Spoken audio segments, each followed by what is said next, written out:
नमस्कार, मैं अजय कुमार शर्मा और आप देख रहे हैं एजुकेशन नगरी। दरअसल अभ्यर्थी संघर्ष करते रहेंगे, यह सरकार ने तय कर लिया है। यानी कि मैं बात कर रहा हूँ शहीद स्मारक पर अभी लोग मौजूद हैं। जो अभ्यर्थी हैं वो नर्सिंग के अभ्यर्थी है, फार्मासिस्ट के। इनकी काफ़ी समय से मांगे हैं, काफ़ी समय से संघर्ष कर रहे हैं। हर एक नेता को जगाने की कोशिश की, बातचीत करने की कोशिश की, लेकिन फिर भी कहीं ना कहीं इनको नज़रअंदाज किया गया। नज़रअंदाज करने के बावजूद भी बातचीत नहीं बन पा रही। तो संघर्ष इनका जारी है और इनसे बातचीत करते हैं कि किस तरह चीज़ों को देखते हैं। नमस्कार। आज राजस्थान नर्सेज भर्ती संघर्ष समिति के द्वारा प्रदेश स्तरीय सांकेतिक धरना जारी है।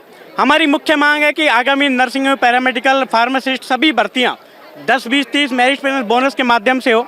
सरकार कहीं ना कहीं इसमें कोतवाल, कहीं ना कहीं मैं कहूं कि संविदा कार्मिकों से धोखाधड़ी करना चाहती है, जिसको हम कतई सहन नहीं करेंगे।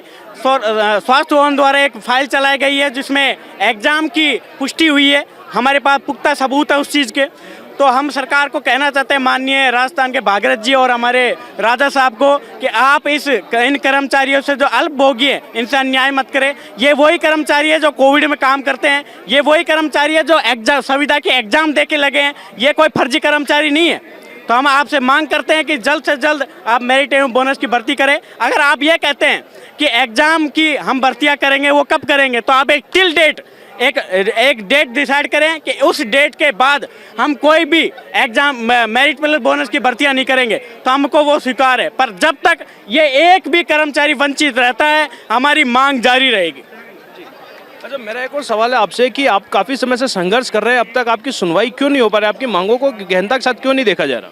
सर, सुनवाई जब होती है जब कम्युनिकेशन गैप नहीं होता है। हमारे जो चिकित्सा विभाग के अधिकारी हैं वो हमारे डेलीगेशन को धमकाते हैं। हमारी डेलीगेशन की बात तो सरकार स्तर तक पहुंचने ही नहीं देते।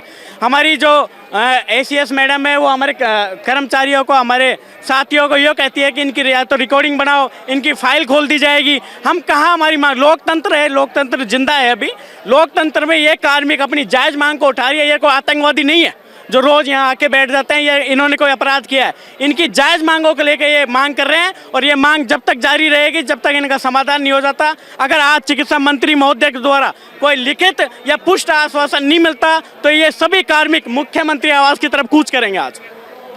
अच्छा, आइए। अच्छा, जो समस्या बनी हुई है, काफ़ी समय से बनी हुई है और कहीं ना कहीं ये भी डिमांड आ रही है कि एग्ज़ाम होना चाहिए, एग्ज़ाम के तहत पे ही सिलेक्शन होना चाहिए। इसे आप कैसे देखते हैं?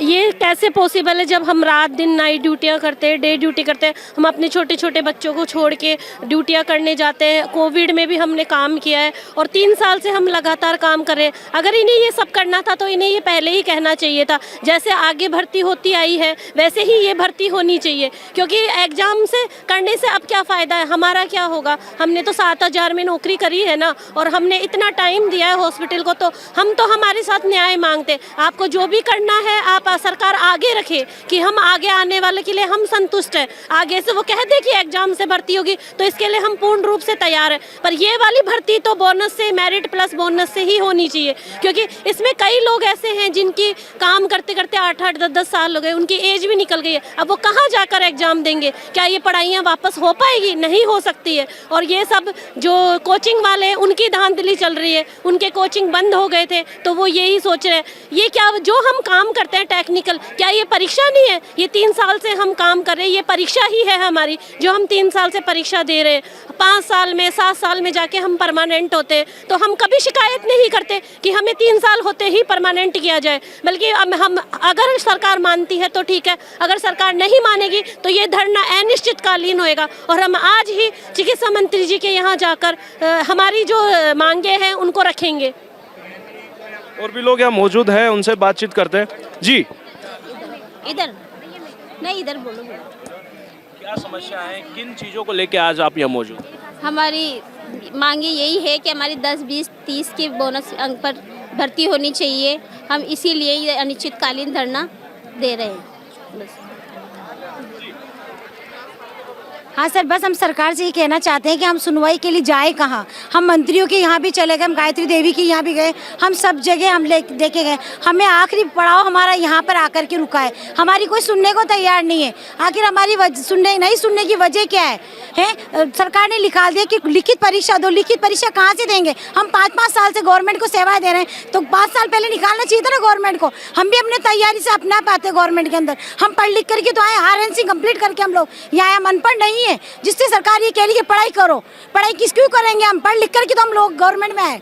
आप लोगों ने हमें जब भी तो चूज किया ना कि हम पढ़े लिखे थे, आपने रोड से उठा के नहीं किया। आज गवर्नमेंट आप मजदूर को 700 रुपये पर रह के देने को तैयार है, तो हम नर्सिंग कर्मी क्या उनके लिए पढ़े लिखे नहीं है जो हमें इतना कम दे रही है? और हम लोगों ने वहाँ गए तो हम लोगों को कोई नहीं सुनवाई होती, ना गायत्री मैडम की यहाँ सुनवाई हुई, ना हमारी और जगह कहीं सुनवाई हुई। हमने इच्छा मृत्यु के लिए भी हम लोगों ने बोल रखा है, अगर हमें सुनवाई नहीं होगी तो हम 20,000 बच्चे, उसमें सभी नर्सिंग स्टाफ इच्छा मृत्यु करेंगे। हमारे 8,100 में हमारा गुजारा नहीं हो रहा है।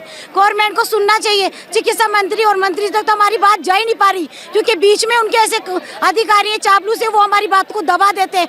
जो कोचिंग वालों से, माफियाओं से मिले हुए हैं, जिनको काफ़ी अच्छा पैकेट मिला हुआ है, वो हमारी बात को आगे लेके ही नहीं जा रहे हैं। हम रिक्वेस्ट करते हैं मुख्यमंत्री जी से, चिकित्सा मंत्री से कि हम आम जनता की भी सुनो। हम 8,000 में उनको पैसा नहीं दे सकते कि लिखित परीक्षा को कैंसिल करवाएं।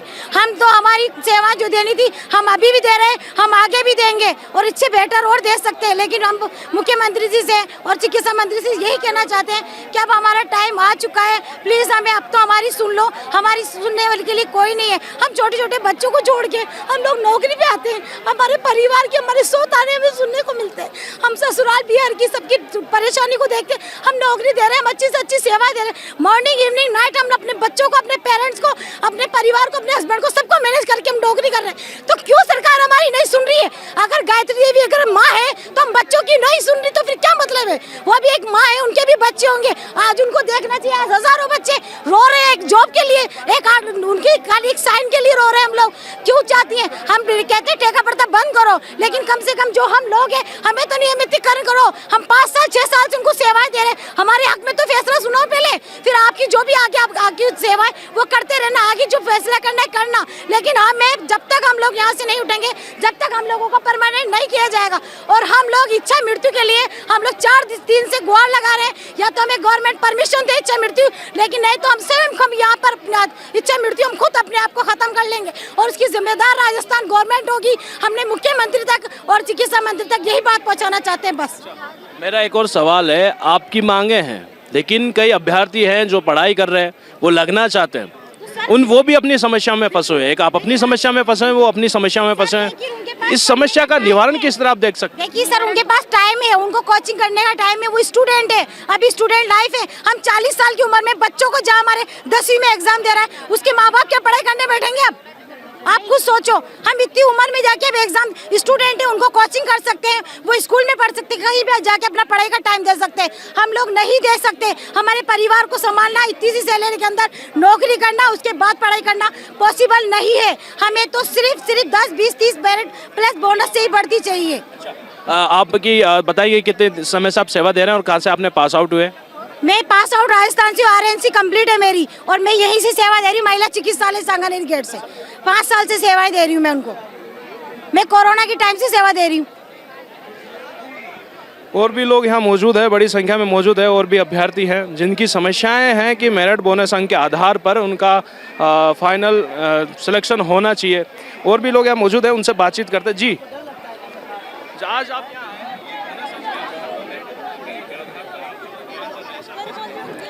सर, हम लोग इतने सालों से यहाँ पे परेशान हो रहे हैं। कम तनख्वाह में हम लोग काम कर रहे हैं, उसके बावजूद भी हमें ना तो छुट्टी मिलती है, ना हमें तनख्वाह टाइम पे मिलती है। ESI वगैरह हमारा कुछ भी नहीं करता है जिसका हमें बेनिफिट मिल सके। हम लोग इतने साल से परेशान होकर के अब हमारा पढ़ाई से नाता एक तरीके से छूटता जा रहा है। अब इतने साल बाद में हम पढ़ाई किस तरह से कर पाएंगे?